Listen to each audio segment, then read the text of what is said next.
Olá, boa noite. Começa agora o Jornal da Justiça desta terça-feira, 21 de julho. Plenário do Conselho Nacional de Justiça se reúne mais uma vez por meio de videoconferência. Durante a sessão, o Grupo de Trabalho Ações Coletivas apresentou o resultado de pesquisas para o aprimoramento do Poder Judiciário. Esse é um dos destaques de hoje. Você confere também. Ministro Dias Toffoli suspende busca e apreensão no gabinete do senador José Serra. Presidente do Supremo mantém restrição a operações policiais em comunidades do Rio de Janeiro durante a pandemia. Suspensa a decisão que isentava aposentados da Polícia Civil de Alagoas de contribuição previdenciária.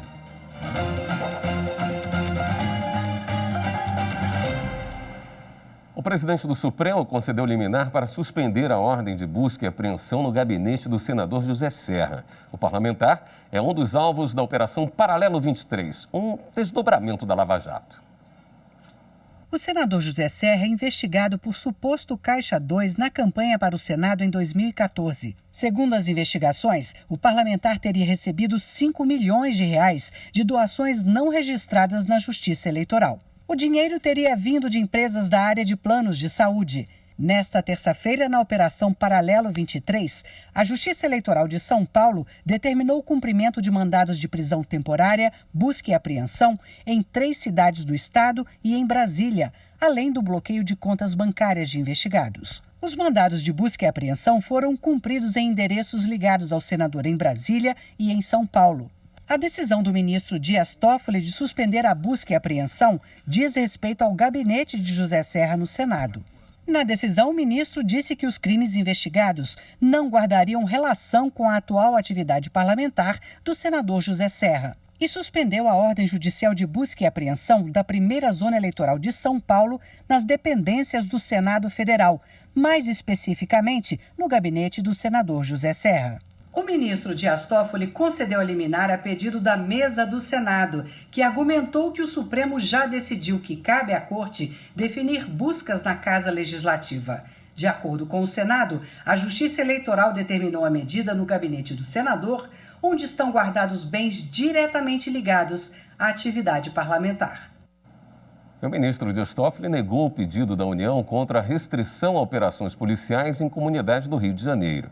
A medida vale durante a pandemia do novo coronavírus. Nossa consultora jurídica Karina Scoloto traz os detalhes dessa decisão.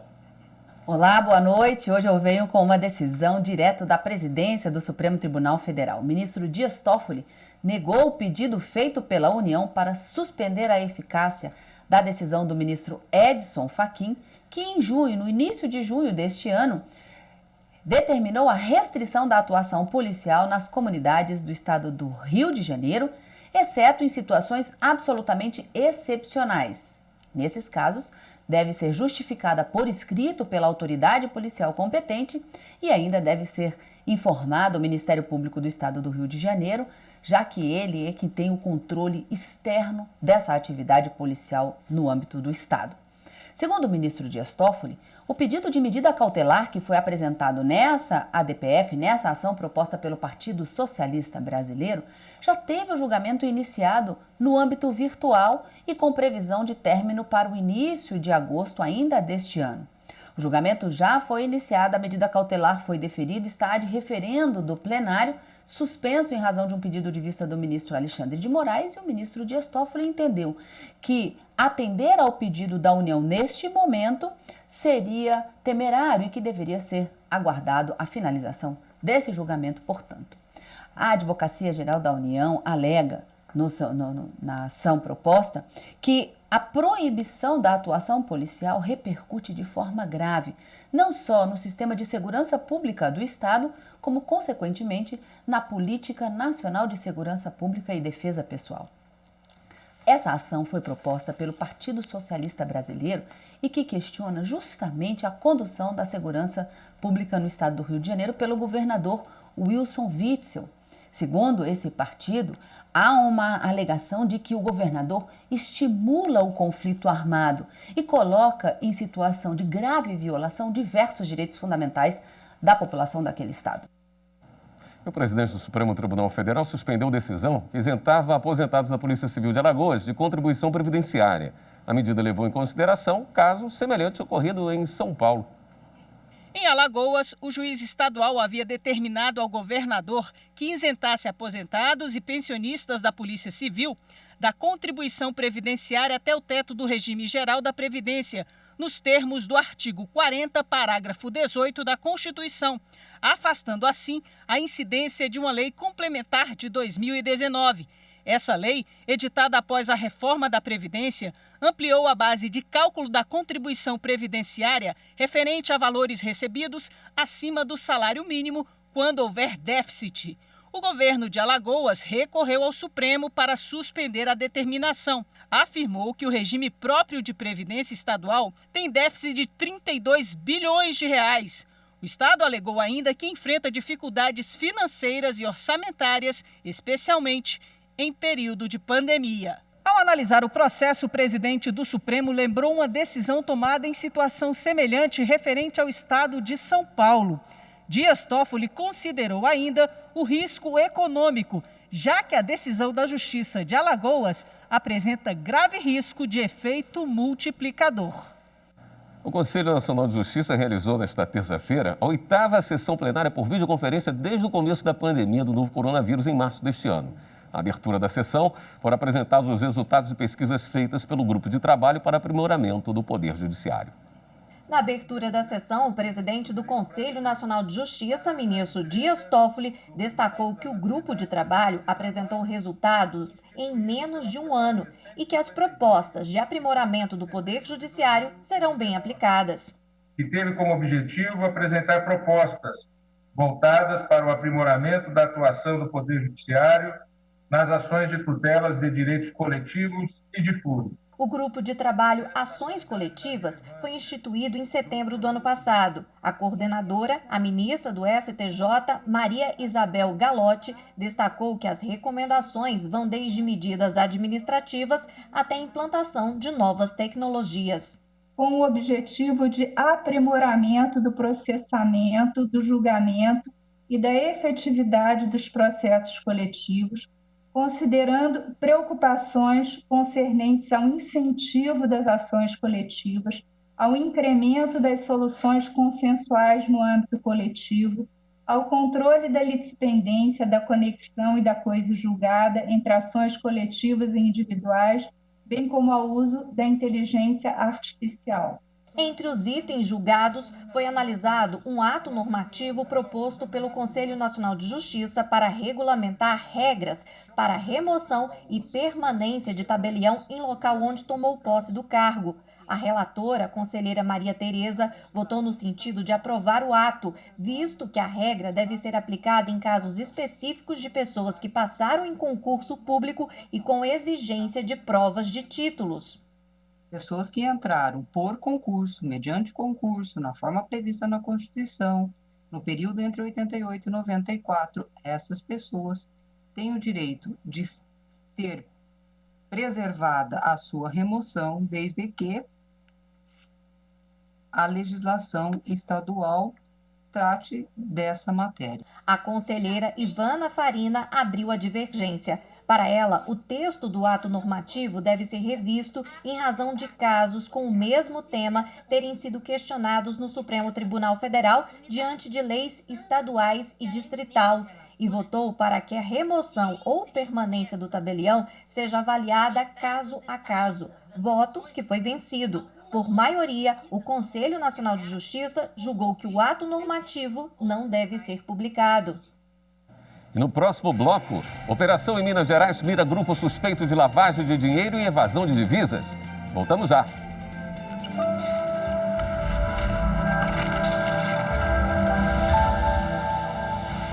Nossa Constituição é um exemplar normativo do constitucionalismo multinível.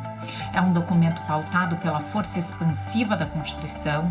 Também, do ponto de vista político, tem um compromisso forte com a mudança social e, no aspecto da sua abrangência, expande o bloco de constitucionalidade para a proteção dos direitos humanos.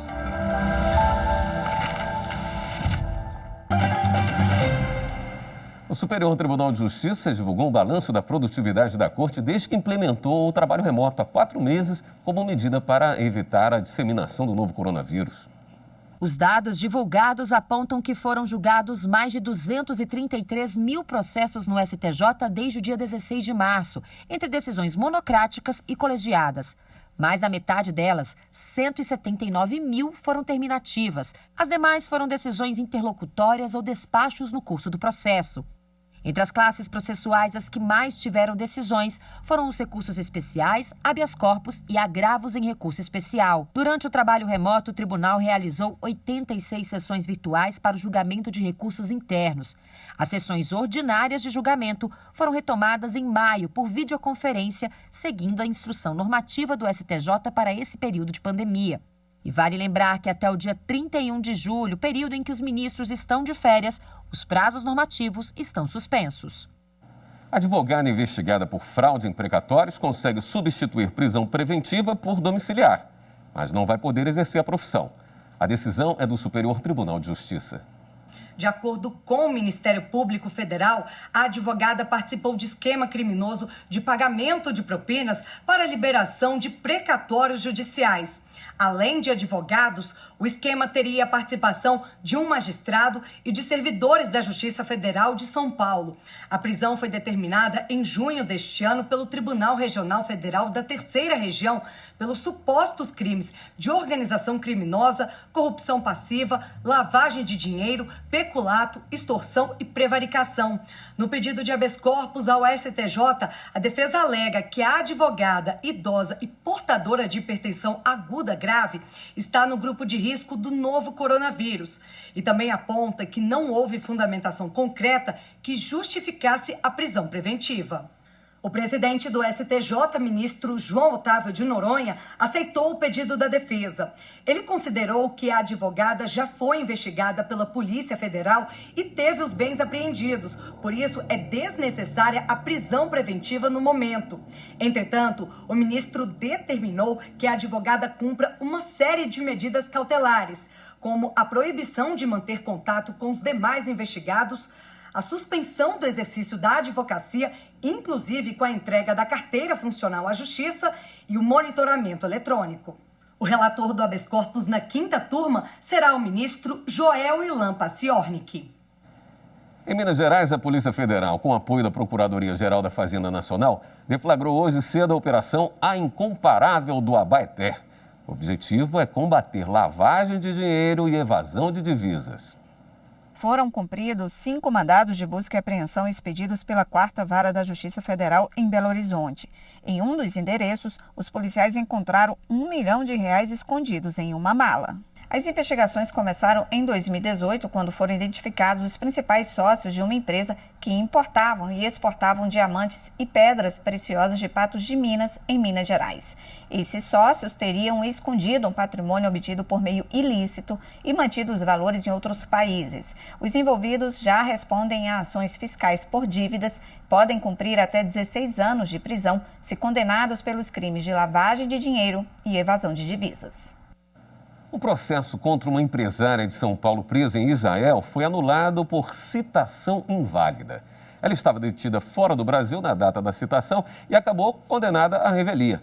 A decisão é da 8ª turma do Tribunal Superior do Trabalho. A notificação postal foi encaminhada ao endereço da dona da empresa, mas recebida pela mãe da empresária, que vive no Brasil. Como a filha estava presa em Israel por importação de drogas ilícitas, a mãe, mesmo declarada sem legitimidade para agir em defesa da filha, alegou a nulidade da condenação em primeiro grau. Ela sustentou que não teve como entrar em contato com a filha para avisá-la do conteúdo da ação trabalhista para que a empresária pudesse se defender. O Tribunal Regional do Trabalho da 2ª Região na cidade de São Paulo negou o pedido de nulidade feito. Para o regional, a mãe não teria legitimidade para atuar no processo. O caso chegou então ao Tribunal Superior do Trabalho. A relatora do processo na 8ª turma, ministra Dora Maria da Costa, observou que, conforme os autos, a empresária estava presa fora do Brasil na data da citação postal. Por esse motivo, ela não teve como preparar a defesa. Ainda na avaliação da ministra, a empresária teve o direito de defesa cerceado, configurando violação legal. Pela decisão da 8ª turma, o processo deverá retornar à vara de origem para a reabertura da instrução processual. A Secretaria do Tesouro Nacional cria a portaria que dá mais transparência na publicação de gastos do Poder Executivo em todo o país. A medida abrange despesas, ações e serviços de saúde adotados para o enfrentamento da Covid-19. A recomendação preparada pelos Ministérios Públicos Federal e de Contas foi encaminhada pelo Procurador-Geral da República, Augusto Aras, ao ministro da Economia, Paulo Guedes, no dia 19 de junho. Além de uma série de medidas, o documento pedia o melhoramento do sistema Compras.Net, utilizado em licitações e compras públicas para garantir a transparência e o controle social dos gastos públicos em saúde. A portaria publicada pela Secretaria do Tesouro Nacional traz um rol de ações para que os governos federal, estadual e municipal, incluindo o Distrito Federal, separem e apresentem as despesas voltadas para o combate ao novo coronavírus. E a seguir, os 55 anos do Código Eleitoral Brasileiro. Em instantes.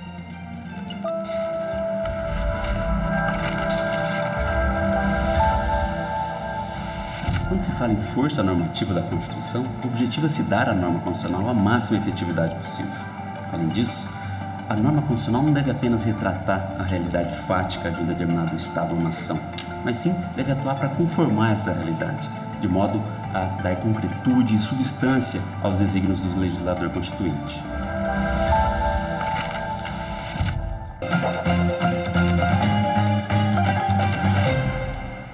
Nesse mês de julho, o Código Eleitoral Brasileiro completou 55 anos. Ele foi criado em um período antidemocrático, mas trouxe inovações ao sistema eleitoral. Hoje, especialistas acreditam que o código precisa ser atualizado. Conheça mais da história dessa legislação na reportagem de Renata Gorga. O Código Eleitoral Brasileiro é o instrumento que assegura a organização e o exercício de direitos políticos, principalmente os de votar e ser votado, como prevê o artigo 2º da legislação. Todo o poder emana do povo e será exercido em seu nome por mandatários escolhidos direta e secretamente dentre candidatos indicados por partidos políticos nacionais, ressalvada a eleição indireta, nos casos previstos na Constituição e leis específicas. A norma também informa no artigo 6º que o alistamento eleitoral e o voto são obrigatórios para os brasileiros, independentemente do gênero. O Código Eleitoral de 1965 foi um marco não apenas para o processo eleitoral, mas para a organização da justiça eleitoral, como também para a garantia da efetividade da representação popular brasileira. Este código foi resultado de um trabalho intenso da Justiça Eleitoral, que elaborou um anteprojeto, apresentou ao Congresso Nacional, que o encampou, e resultou na atualidade do Código Eleitoral que nós utilizamos ainda até hoje, apesar de algumas mudanças ao longo do tempo. Eu acredito que o maior legado do Código Eleitoral seja dar a importância devida ao processo eleitoral na construção de cidadania no Brasil. Vivemos desde a emancipação política, o processo de escolha dos nossos representantes. Com validade até os dias atuais, o Código de 65 estabelece algumas exceções de obrigatoriedade. Os inválidos, maiores de 70 anos e brasileiros que estão fora do país não são obrigados a se alistar.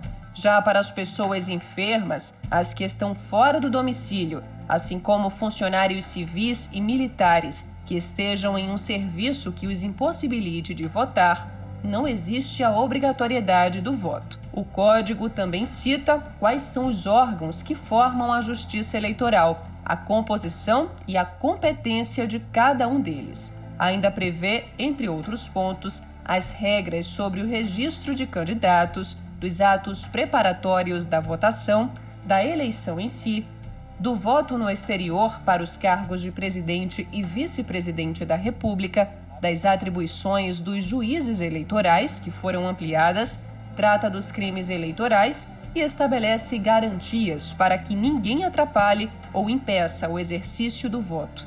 Depois que o Código foi publicado, houve a instituição do sistema de sublegenda, do voto dos analfabetos e a implementação do processamento eletrônico de dados para o alistamento eleitoral, votação e apuração das eleições. A legislação também tornou mais rigorosa a regulação da fidelidade partidária. E detalhe, a criação do Código ocorreu em pleno regime militar. Ao todo, 383 artigos compõem o Código Eleitoral Brasileiro, que está na 5ª edição e neste mês de julho completa 55 anos. Pela idade, especialistas apontam que ele está defasado e sugerem uma revisão da legislação eleitoral. O ministro Luiz Edson Fachin, num grupo de trabalho instituído pela ministra Rosa Weber, já fez um amplo levantamento com a finalidade de sistematização da legislação eleitoral de uma maneira geral para adaptá-la às novas realidades e até adaptar um texto ao outro, porque às vezes os textos se superpõem em alguma medida.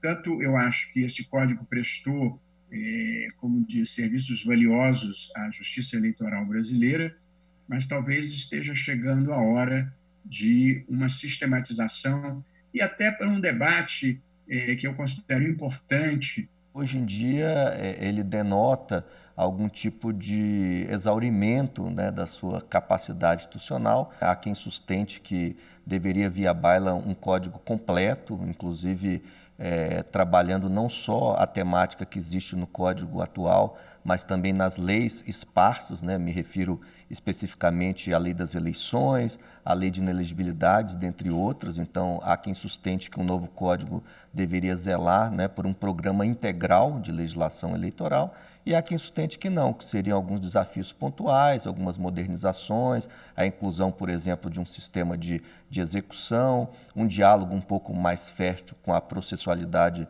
que é própria dos códigos de processo civil. Então, com o avanço da sociedade, surgiu a necessidade de criação de algumas normas para complemento do Código. Entre elas, a Lei de Inelegibilidade, de 1990, a Lei dos Partidos Políticos, de 1995, a Lei das Eleições, de 1997 e a Lei da Ficha Limpa, de 2010. O sistema eleitoral brasileiro, a cada ano, a cada período que passa, ele vem se aprimorando, vem, obviamente, se adequando aos avanços tanto tecnológicos quanto da própria sociedade, do ponto de vista dos valores, do ponto de vista das próprias conquistas sociais. Então, nada mais natural que esse avanço represente efetivamente tudo o que essas mudanças trazem para a nossa sociedade, que reflete muito nas nossas escolhas democráticas. O Código Eleitoral e as suas leis posteriores que dão uma legitimidade ao processo, que regulamentam as regras, o jogo eleitoral e que dão credibilidade à escolha dos nossos representantes. São fundamentais para a justiça eleitoral e são fundamentais para a sociedade brasileira. É importante termos um processo eleitoral forte. E não teremos um processo eleitoral forte se não tivermos uma justiça eleitoral forte. Então, acredito que seja um pilar fundamental na construção de futuro do país e da nossa sociedade como um todo.